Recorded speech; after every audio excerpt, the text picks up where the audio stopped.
Hey guys! Welcome to another video, and today, samahan nyo muna ako kung ano yung pinagkakabisihan ko for the past few weeks. Few weeks na ba? Oo nga, tama. Few weeks na. Kaya hindi rin tayo nakakapag-upload. I think 1 week na rin or 1 week and a half na rin. So, sorry na hindi ako nakakapag-upload. Pero syempre, tuloy pa rin ang ating food vlogs at ang ating mga adventures. Pero for now, samahan nyo lang muna ako dito sa pinagkakaabalahan ko after ng aking work. So, time check. Anong oras na nga ba? It's actually 4:20 in the afternoon. And ito ang aking ginagawa. Ayun o. After ng aking shift. Ayun. Ayun. So, nagpa-part-time Lala Move rider tayo.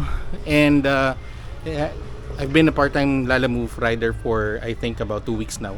And syempre, ang gamit natin ay walang iba kundi si Pughak. Ayan. Ganyan ang ating setup. So, andyan yung bag. Of course, yung bag natin nakalagay dyan. Andyan yung mga gamit ko. Tapos, meron tayong tubig. And then, of course, yung ating lalagyanan ng cellphone. So, ayan ang ating pinagkakaabalahan. And, ang ginagawa ko is, after ng work, so around 4:20, mga around 4:20, 4:30, lalabas na ako. And then, hanggang alas 11, hanggang alas 11, yeah, around 10, 11, or 12. And then midnight yung ginagawa ko. So ayun, actually nag-iisip pa ako kung anong gagawin ko dito sa mga videos ng Lala Move, kasi ang gagawin ko is of course magkakaroon ng videos for Lala Move, pero I'm thinking na ilagay natin siya sa ibang channel para dito sa main channel natin na Jason's TV is for food and travel videos lang. And then meron akong iniisip na isa pang channel for our Lala Move adventures naman. So anyway, ayun pa lang, idea pa lang din naman yun. So, ano sa tingin nyo? Comment down below. And for now, samahan nyo muna ako. Hanap tayo ng booking. And ayun, tingnan natin kung ano mangyari.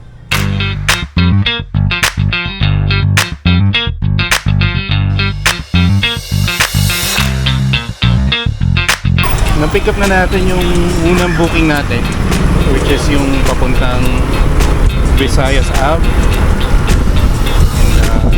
Ito yung pangalawa naman.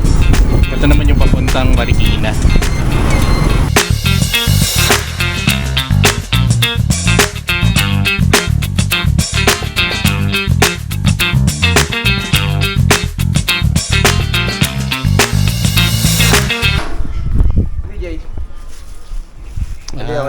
Okay na yan, sir? Oo.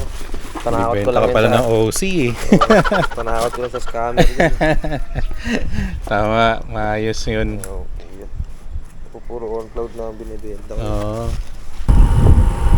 Alright, nakuha na natin ang ating second booking at sapatos papuntang Marikina. So sa shoutout kay Bossing. Guys, kung naghahanap kayo ng ng rubber shoes, I think On Cloud lang yata yung binibenta niya, pero baka meron din siyang ibang brands. I-follow nyo or i-like niyo yung page niya, Got M Sneaks PH. So lagay natin dito sa lagay natin sa screen, or tsaka pati sa pala sa description yung link. Yun, follow nyo doon. Below SRP sila magbenta, all original na mga sapatos. Bawal daw ang peke sa kanya. So ayun lang guys, maganda yan, maganda yung sapatos na binebenta niya. So hanap muna tayo ng isa pang regular siguro na kasabay, kasi yung isa pooling, yung isa regular. So pwede pa tayong mag-add ng isa pang regular or pooling or anything. Tingnan natin. Basta papuntang east, Marikina or whatnot. Yun guys, habang naghihintay tayo ng kasabay na booking, share ko lang sa inyo yung reason kung bakit ako Lala Move. So basically, may work ako from 7 in the morning up until 4 in the afternoon. Tapos afternoon, wala na ako masyadong ginagawa. Nagluluto na lang para sa dinner, prepare para sa mga bata and everything. Tapos minsan kapag may videos, edit. Tapos feeling ko parang hindi naman sa unproductive, pero yung kinikita kasi namin dun sa work minsan sakto lang, madalas hindi sapat. So kailangan kong humanap ng other ways para makapag-produce ng pera. And ayoko nang kumuha ng isa pang work na online or kumbaga isa pang client, mga ganun, kasi parang para sa akin mas draining yun eh. Yung kahit nakaharap ka lang sa computer, may ginagawa ka and everything, kahit na nandun ka lang, mas nakaka-drain yun. So eto, since mahilig akong mag-motor, mag-rides, ginagawa ko is parang ito na yung breather ko araw-araw. So parang para lang maging iba yung what do you call this? Maging iba yung environment, no? So ayun, additional income of course, and it's a breather for me. Medyo nakakapagod magmaneho, mag-drive, pero na-enjoy ko siya eh. So ayun, yun lang. 2 weeks pa lang ako nandito, and as of now I'm actually loving it, to be honest. Nakakapagmotor ako, nakakapunta ako sa kung saan. Ayun, na-enjoy ko siya kahit na gabi, tapos pagdating ng gabi pagod. Pero yun ang maganda kasi kapag physically, pahinga ka lang, kinabukasan okay ka na ulit. Pero kapag ka mental kasi yan, or ano ba ito, yung activities using your mental capacities, tama ba? Yun lang, medyo mas nakakapagod siya. Minsan kahit matulog ka, parang drain ka pa rin kapag gising mo. So ayun, nakakapunta ako. Saan ang pinakamalayong napuntahan? Pililya. May ginawa akong booking na papuntang Pililya, although sinabayan ko naman siya, pero yung pabalik, wala, patay talaga. Napunta pa ako ng Baras. Ayun, so ang hirap humanap ng kasabay na papuntang ito, Antipolo. Goods na yan. Antipolo sana bigay sa atin.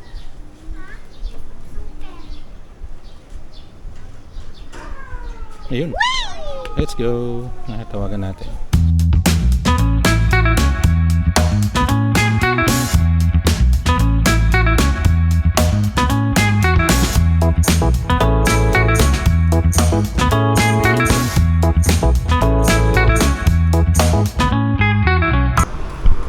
Ito yung minsan na mahirap sa trabaho na to, yung pag-contact sa mga pick-up or sa drop-off. So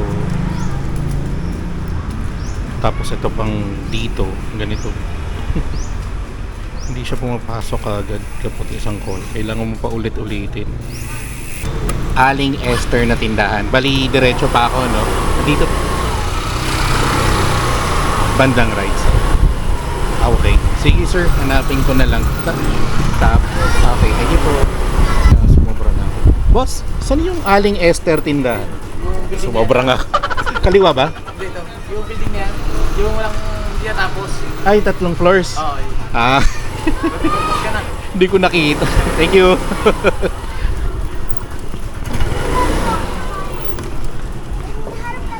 Sumobra na nga tayo, mga sirs. Thank you, boss.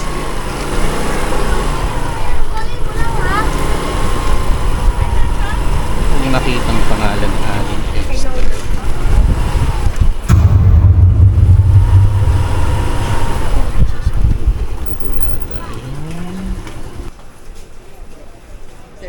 Ayan lang. Maliit lang. Picture lang. Sige lang. Tag mo ko Ay, lang, pangit. Pangit? Hindi nakapikit eh. Wala po talaga tayong magagawa. Pangit po talaga. Thank you po. Okay mga boss, hindi ko siya pinadikit dun sa isa kasi sapatos yun. So yung karton baka mag-moist, basa, masira, magalit pa sa atin yung customer. Okay.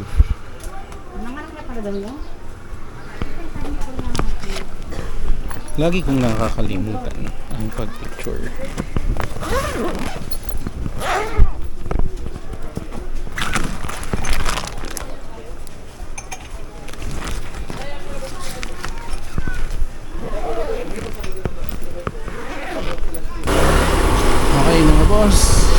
4 minutes, 9.6 kilometers going to Visayas South.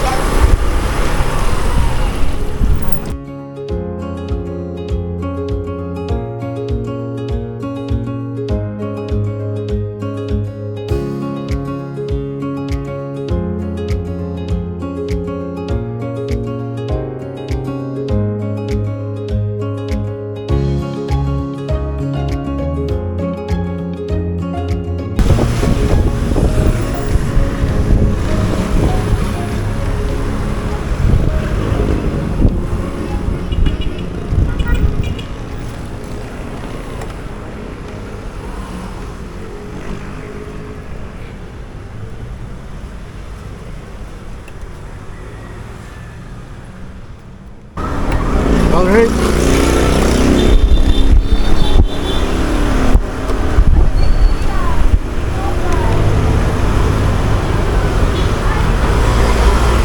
Alright guys, na-drop off na natin ang unang booking dito sa Mipahe ko sa Visayas.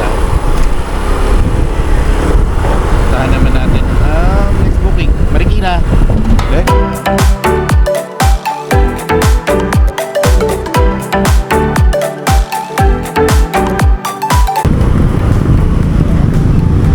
Sobrang dami nagbebenta ng kay Mito dito sa may Magdalena. Pero nagano na sila, papakap na. Ayun. Parang hanggang 6 o'clock lang yan sila. Gusto ko pa man din bumili. Kaso kasi malamog kapag ano, ngayon ako bumili tapos mamaya ako makakain sa bahay. Sayang naman.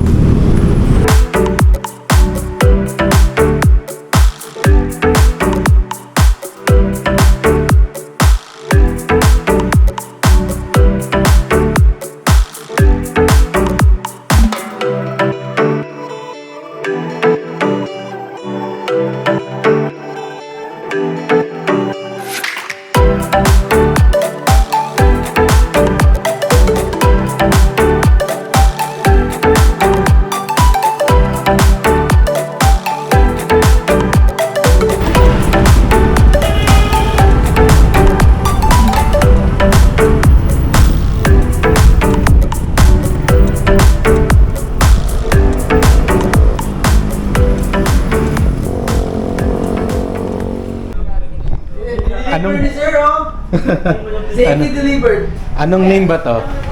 Anong name? Hype Archive. Hey guys, kapag ka nandito kayo sa may Providence, sa may Marikina, Hype Archive? Hyper Archive. Ayun o. So, may binibenta silang mga shoes, apparels, everything. Ano name mo, sir? Jason po, Jason. Para follow din natin. Ano name sa Jason's TV. Sa ano po yan? Sa YouTube. YouTube. Pero yung personal ko kasi yung ginagamit pagka sa Facebook. More on food and travel kasi yung ginagawa ko. Food, sir! Meron may food dyan. Kaso meron pa ako de-deliver sa Antipolo. Jason's Tasty Voyage. J-A-Y, sir. J-A-Y. 102K? Tasty. Sorry. Tasty. Tasty Voyage. Yeah. Ito. More on ako eh. Food and travel. Subscribe! Thank you, sir. Sige na. And ngayon yung OC. Ayun guys, check nito. Alright. For sale din to mga to, sir, or for display lang? For sale din. Pero mostly yung iba display lang. Mostly on display. So more on shoes and apparel na lang. Apparel, luxury items meron. Sir, meron kayo Facebook? Yes po. So if ever may mga hanap sila ng mga sneakers, streetwear, so message nyo lang kami sa Facebook, Hype Archive PH, and sa Instagram naman, Hype_Archive PH. And guys, di na akong papakita pero lalagay natin sa details yung links ng mga socials nila. Sir, thank you very much. Thank you, sir. Thank you po. Thank you, sir. Ingat po. Thank you. Ayun guys, ang gaganda. Ayan, daming OC. Ayan, Guys, Marikina, Providence. Napakadaling hanapin ng store nila. Main road. Main road lang. Pagkakanan makikita nyo sa right side. Even watches and bags. We have, Nice. Rolex, Cartier, Yeah, any even two-door. kinds of luxury meron naman. Great. Alright. Guys, check nyo yung link. Socials. Yun lang. Thank you, sir. Sir, Thank you po. In Hype Archive, pakita ko lang sa inyo. Dito tayo sa main road. Ayan yung main road ng Marikina. Tapos ito, pagpasok nyo na Providence, ayan, sa may right side. Ayan, magkakasama naman sila. Alright, nandun sila sa may kanto, Hype Archive. Let's go. Alright, so nakakuha tayo ng isa pang booking. Going to Antipolo rin. So, puntahan muna natin. Tingnan natin kung ano yung ipapadala. Ayan. Punta tayo dito sa isa pang isang pickup. So, kita nyo naman. Ginagawa. So, andito lang naman daw. Ito. Sandra Louise Snack Bar. Check natin. Bay Tuazon. Good evening po. Kay Bay Tuazon po. Bea po. Yeah, Tuazon. Ito po.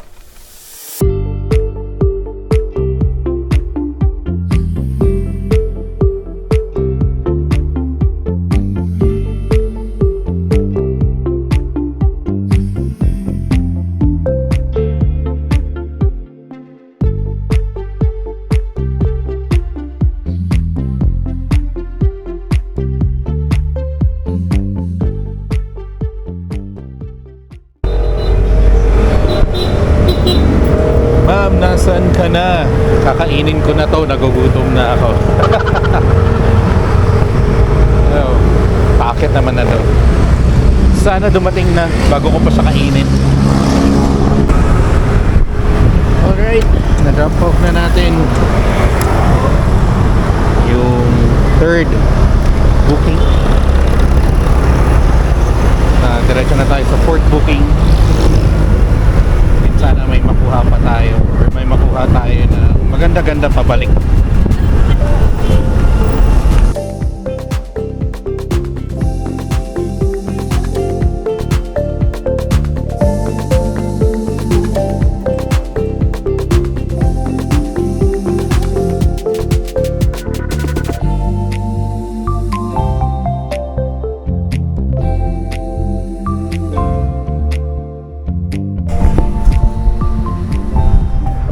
Alright.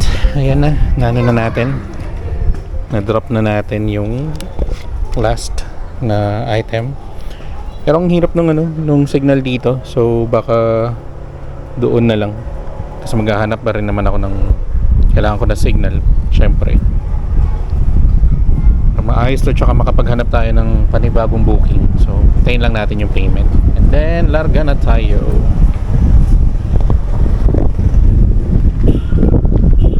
Okay, nakakuha na tayo ng fifth booking. Yung pababa dito kanina, pinaka-cancel ko kasi parang fake booking yung nakalagay. Walang non-existent yung address. 2044 Sampaguita Street nakalagay pero walang 2044 Sampaguita Street dito. So, pinaka-cancel ko na. Tapos meron tayong nakuha papunta Novaliches. So, tara, pick up na natin yung item. Let's go. By the way, time check, 7:57 PM.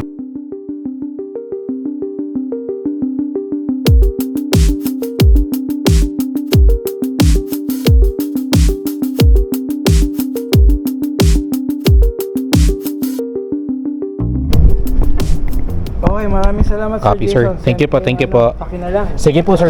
Ito, diretso na natin. Okay, sige, sir. Thank you po. Asan na ba ako? Saan po ba ang palabas ng Marcos nito? Marcos. Or Kung mas maganda, kung magbabatasan ka na lang.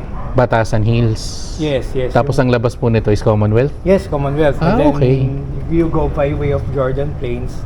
Okay, yeah. Or Oh, yung main diretso road na naman. dun sa baba. Pero papuntang Batasan is pa ganun. is papunta po dito. Siguro man ano naman to. Nanggaling ka sa kabila, di ba, Marcos? Yeah. Kasi kung magmang-Marcos sa'yo, ikot ka pa eh. Yeah. There's a way here sa Concepcion. Okay. Sa Di- Concepcion ng... Di kasi ako familiar dun sa Batasan Hills kasi gawa rin ng ang daan. Although nakadaan na ako doon Kung saan ka before. mas komportable, no problem naman. Hindi, kung mas mabilis naman doon mas okay na ako doon. Yung Batasan dyan. Sige sir, so bali diretso na lang ako dito tapos magano naman, re-recalculate naman to. Copy sir, thank you po Maraming salamat. Okay po.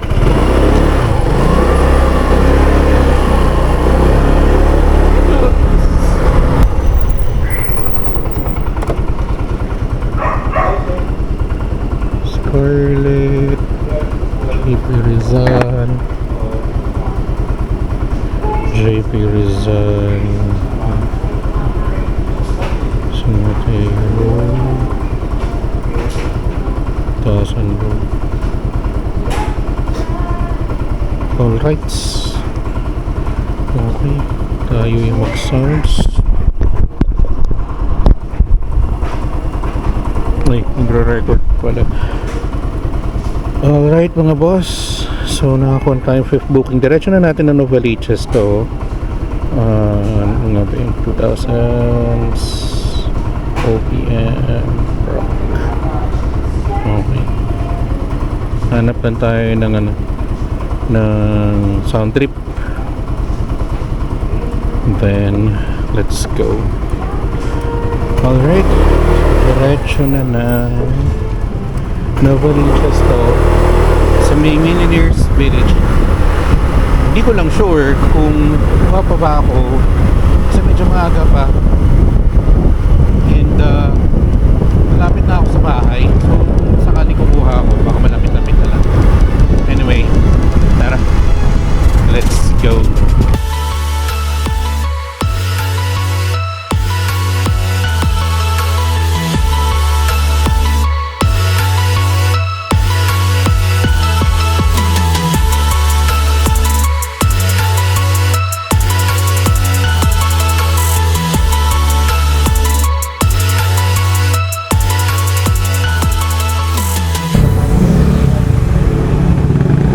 Alright, andito na tayo sa drop-off.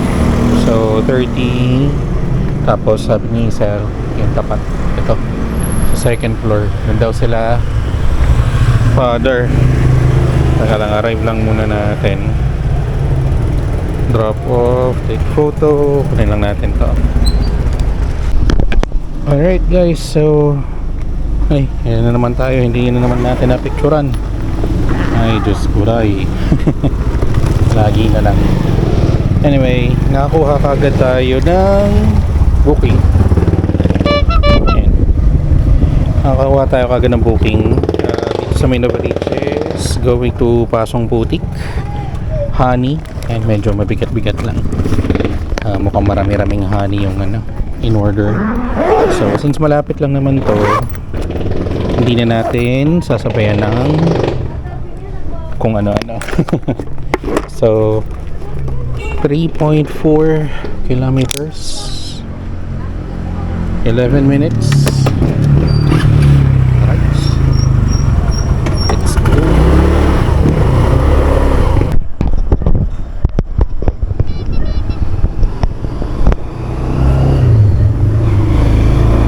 Not sure kung na-record yung kanina, pero nakakuha tayo ng booking sa Novaliches going to Pasong Putik na drop off natin.